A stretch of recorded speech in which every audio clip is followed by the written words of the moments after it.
how does faith weave its way into your music, your pen, and your activist work? Faith is another force.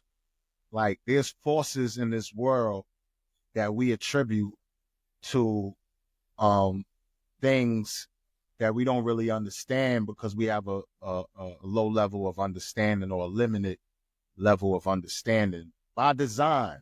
The powers that be who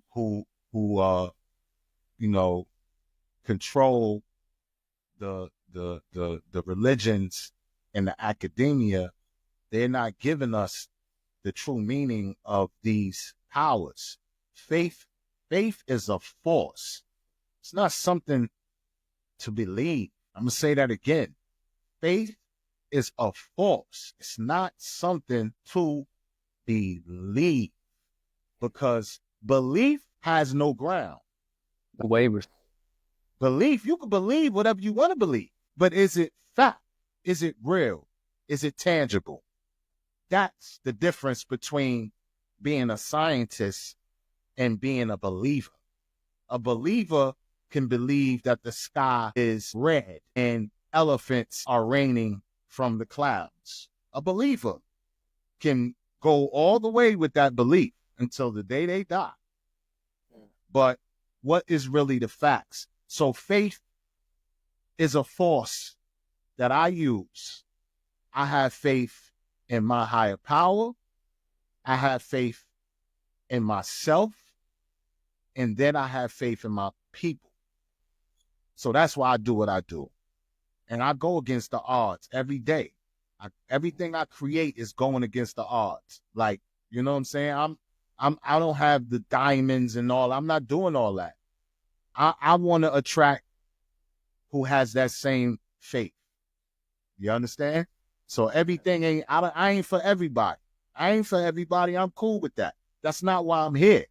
That's not why I incarnated. That's not why I incarnated in this time.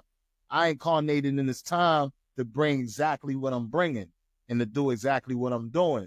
And whoever vibes with me will continue to support my creativity. And who doesn't, I know that everything is not for everybody, like I said. So everybody's on a different level. Even viewers listening to this conversation, some of the things we speaking about may go over their heads. But years later, that's how it happens. Years later, you get that aha moment and you go back. Let me go back to that podcast. Let me go back to that show and hear that over again, because that sparked something that I'm just now realizing. And faith has something to do with all of that, man. Faith, if you don't have no faith, you can't even get there. Faith is a force. It's definitely a force. You know, they say dropping seeds, and that seed is either going to grow or it's not going to grow. And it's faith that pushes that seed to grow into like what it's supposed to be. And there's scripture, you know, when you get into the Christian,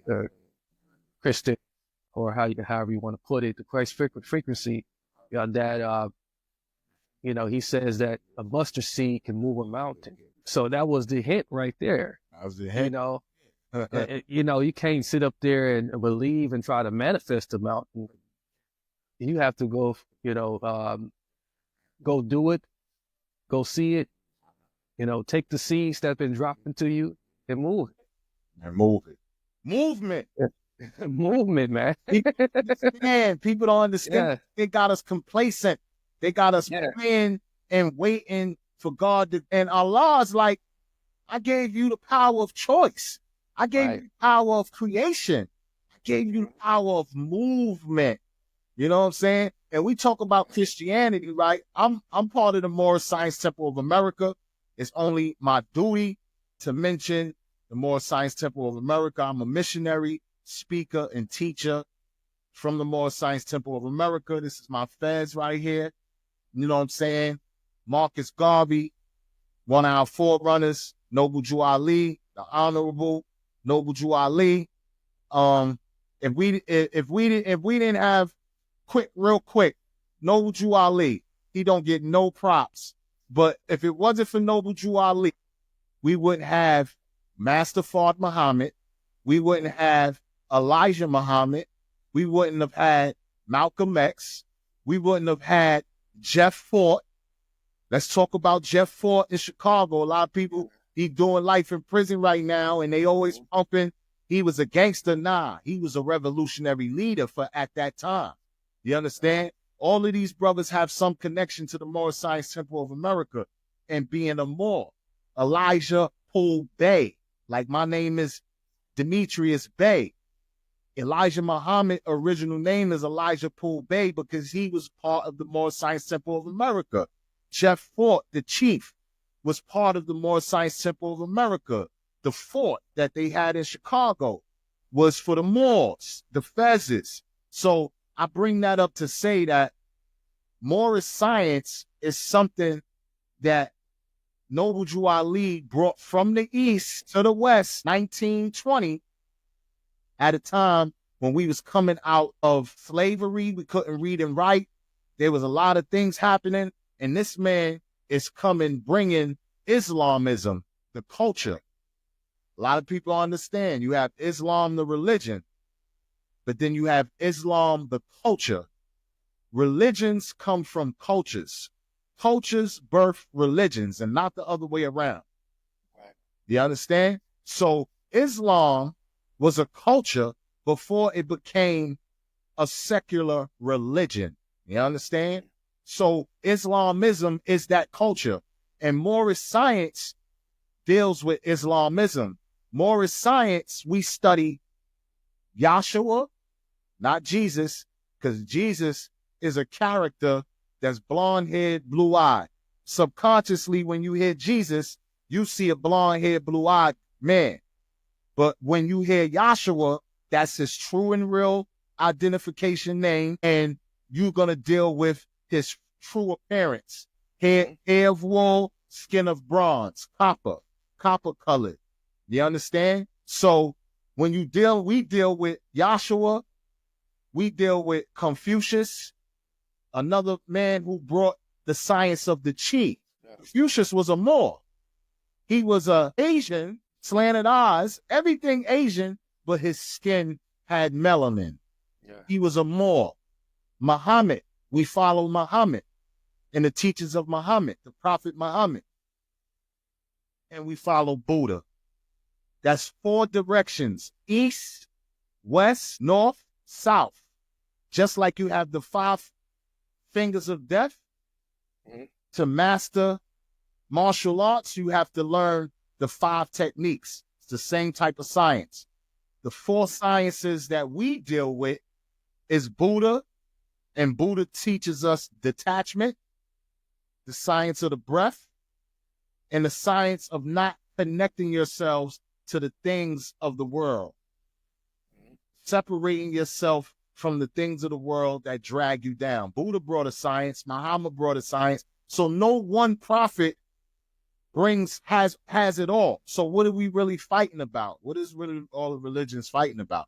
Because if you study all 4 of these prophets, they all intertwine. They all intertwine.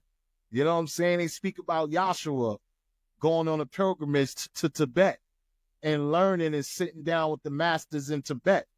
Then Yahshua going to India and sitting down with the Moors in India and getting that science. And he probably had a pilgrimage other places as well where they had masters. So he was born and then he's 30. What happened in between those times?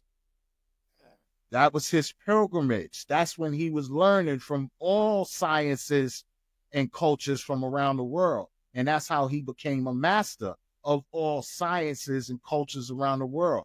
You can become a master of all sciences and cultures around the world. You can do everything Yahshua did, everything Buddha did, everything Confucius did, everything Muhammad did. Me and you can do. If we put forth the effort to master ourselves and the sciences of the masters before us. So that's what the science of the Fez, like the science of the Fez is the woman.